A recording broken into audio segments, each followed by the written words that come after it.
Hello everyone, we are Group 11. Here is our contents. We are going to introduce 3 papers. The first paper we are going to introduce is dataset regenerations for sequential recommendation.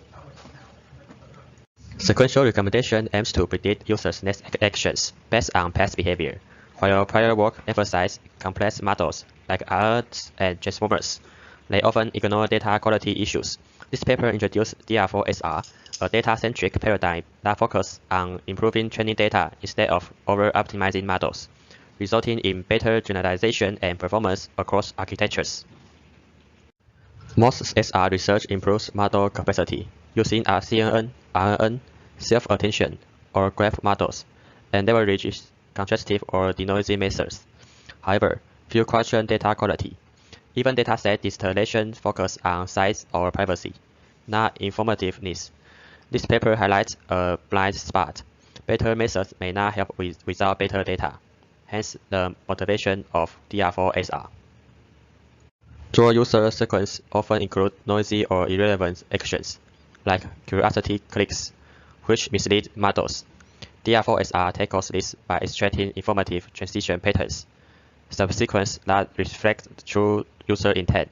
Since one sequence can yield multiple patterns, learning this one-to-many mapping enables regeneration of cleaner, more meaningful datasets for better model training.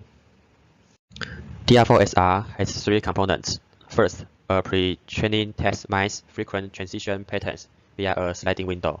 Second, a transformer-based dataset regenerator with a diversity promoter maps each sequence to multiple distinct patterns, avoiding mode collapse.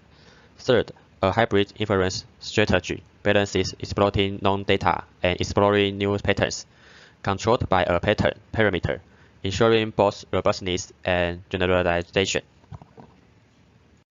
DR4SR is model agnostic, but different models may favor different patterns. DR4SR Plus is a dataset personalizer that scores patterns per model using bi-level optimization with implicit differentiation. This avoids trivial solutions and tailors the regenerated data to each model's learning dynamics, enhancing its flexibility and real-world applicability. DR4SR and DR4SR Plus were tested on 4 datasets with 5 models. DR4SR Plus consistently improved record at 20 and NDCG at 20 by 10 to 20% without modifying the models. Only the data changed. This highlights the power of a data-centric approach in enhancing even strong baseline. There are 3 main strengths of this paper. First, novelty. The paper introduced a data-centric paradigm for sequential recommendation, which is different from previous works. Second, soundness. The evaluation studies supports the soundness of this method. Third, significance. DR4SR Plus shows consistent improvement across various SR architecture and datasets. There are also 3 weaknesses of this paper. First, limited discussion on failure case. The paper lacks insight into situations where DR4SR or DR4SR Plus might underperform. Second, scope of data types. The method is designed primarily for sequence. Although graph and augmentations are mentioned, they are not thoroughly explored. Third, complexity. While bi-level optimization is effective, it adds mathematical complexity. There are 3 questions to ask the author.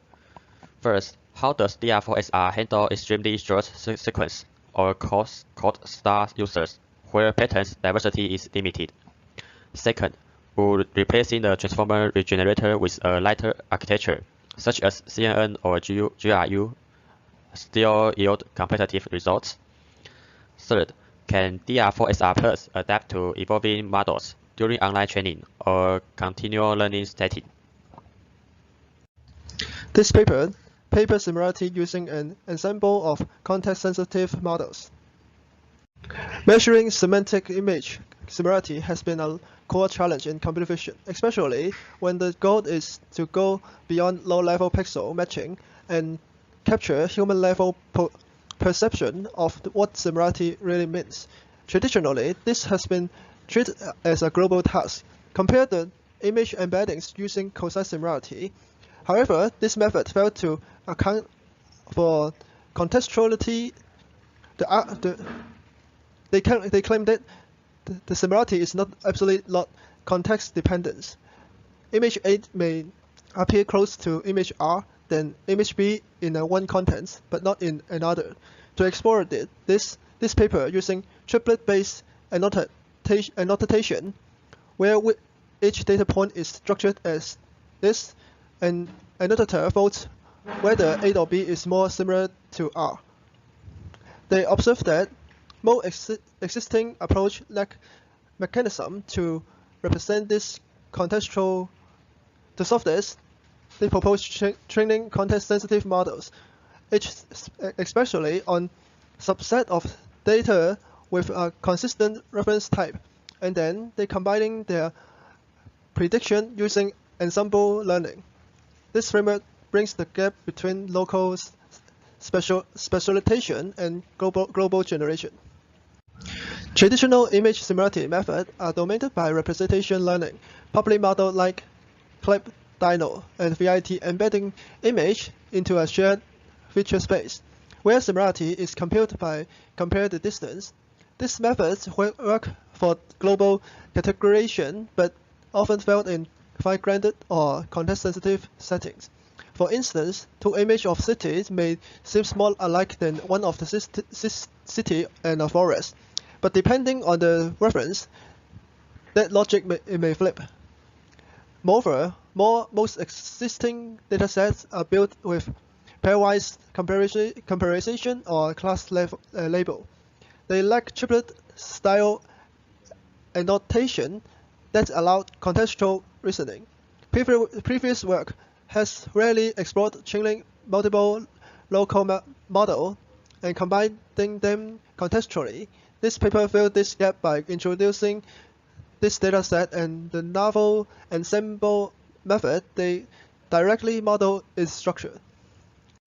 Similarity is context dependent. It varies by texture, object, color, or mood. Global models assume a universal feature space which causes ambiguity across domains. Instead, this paper proposed a dynamic ensemble of specialists, each trained on specific contents to better capture the meticulous similarity whilst maintaining genericity. The pipeline has 3 steps. First, casting training data by visual similarity and train a context-sensitive model per subset using triplet loss with ranking head. Second, for a test triplet, assign weights to CS model for a PCA-based credibility map or MLP. Next, combine weighted output from all CS models for final prediction, navigating each model's strength while mitigating domain-specific weakness. This method is evaluated on the COSIS dataset with 30K annotated triplet. The MLP-based ensemble achieved 84.7% accuracy, outperforming CLIP, Dino, and individual CS model. Even PCA-based ensembles beat traditional baseline. Accuracy improved with more CS model and remains robust even when some are removed, highlighting the effectiveness and resilience of dynamic context-aware model selection. Here's the conclusion. First, for the novelty, they introduced context-sensitive ensemble for image similarity. For the soundness, technically sounds with local models and additive ensemble. For the significance, they outperform global baseline, and they are applicable to another similarity task. For the main weakness, they have a scalability concern of many CS model is unclear, and they also need more quantitative or visualized analysis. And they has no exploration of multi-model similarity. Here is the 3 questions. First, how do you envision scaling CS model to a large open domain dataset with thousands of contents? Could the ensemble selection model benefit from self-supervised pre-training to improve robustness? Would this ensemble strategy generalize to another types of semantic relations beyond vision similarity? Today we are going to present this paper named Improving Syntactic Image Detection Towards Generalization and Image Transformation Perspective. As generative models like GANs and diffusion model advance, realistic syntactic images are easier to produce. The raising concern around disinformation, deepfakes, and privacy. This drives to a need for syntactic image detection, which aims to distinguish real from generated image. A major challenge is generalization. Detector must handle not just known models like ProGAN, but also unseen ones like Stable Diffusion or the future generator, since we can't train on every involving models. SID research mainly followed two paths: image-aware and features-aware method. An image-aware approach uses neural network to learn artifact or semantic features directly from images, leveraging tools like FReNet, RINE, or CLIP. Feature-aware method extract noise gradients or frequency features for external tools. Before classification, despite progress, both approaches struggle to generalize to unseen syntactic image. This paper identified two key biases in SID training: weak content and overfitting artifact features. Downsampling during preprocessing often removes subtle generative artifacts, crucial for detection. Meanwhile, limited data augmentation cause models to overfit to known generator like ProGANs, hurting the generalization to unseen ones. The proposed method, SAFE, used stronger augmentation to preserving fine details and learning more generalizable clues, as shown by more distinct logic distribution across generator types. To address issues like artifact distortion or overfitting, they propose three principles. First, preserving artifacts by avoiding operations like downsampling that erase subtle clues. Second one, use invariant augmentations that retain artifact signal used under transformation. Next, be locally aware, focusing on small pixel level patterns where artifacts often appear. This principle guides their proposed method SAFE. The first component of SAFE is artifact preservation. Syntactic image often contains subtle pixel level artifacts from upsampling or convolution. However, common preprocessing like downsampling smooth out these clues. SAFE avoids this by using random cop during training and center cop during the inference, preserving local details crucial for detecting real or fake images. The second component, artifact augmentation, strengthens training and with color jitter, random rotation, and random mask beyond sample flips. This augmentation encourages the models to focus on robustness, local artifact clues. Remarkably, the model remains effective even when 75% of the image is masked, improving generalization and reducing overfitting. The final component, artifact selection, targets high-frequency details like texture or edges that generative models often fail to reproduce. SAFE using DWT, which better preserve spatial structure than FFT or DCT. Especially, it extracts the HX band as input, helping the model focus on subtle yet informative clues for detection. Here's the experiments highlight SAFT's strong generalization trained only on ProGAN. The detector is text on image from 26 unseen generator. It is a tough setup, the most method overfit to scene models, but SAFT demonstrate robust cross-generator performance, validating its design. By grouping the models, they show that SAFT generalizes well, not just to standard dataset, but also to diverse real-world models, especially challenging diffusion-based one. Trained only on ProGANs, SAFT consistently outperformed prior method across all 4 groups, achieving the highest mean accuracy and AUC in every case.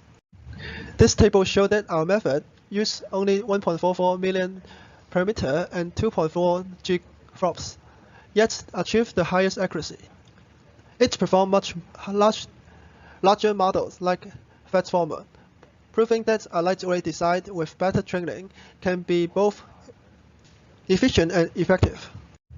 The ablation study validated the design, random crops and center crops outperformed the residing, confirming that coupling preserves artifact features better.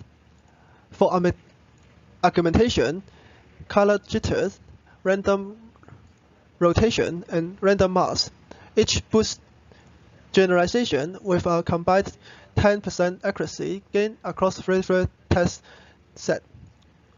Lastly, for feature selection, DWT outperformed FFT, DCT, and edge detector with the HX band, proving most effective, aligning with SAFT focus on subtle generative artifacts. For the conclusion, the main strength. For the novelty, this paper takes a fresh perspective by addressing training bias in SID for simple image transformation. And then, the method is well validated through comprehensive ablation and challenging generalization setup. Despite the simplicity and small size, SAFT outperformed larger SOTA methods and deployment frankly, offering practical direction for SID research. For the main weakness, they rely mainly on DWT without learning adaptive or advanced features. Second, there has no in-depth discussion of where SAFT performed poorly. For example, specific generator or image types. Through tested on DITs, the paper doesn't compare with transformer-based SID method directly. Here are 3 questions. Did you try other wavelet types besides Bayer 1.3? How sensitive is performed to that choice? Second, could adaptive or learned masking improve over fixed random masks? The third one is, what happens if SAFE is trained on diffusion-generated image?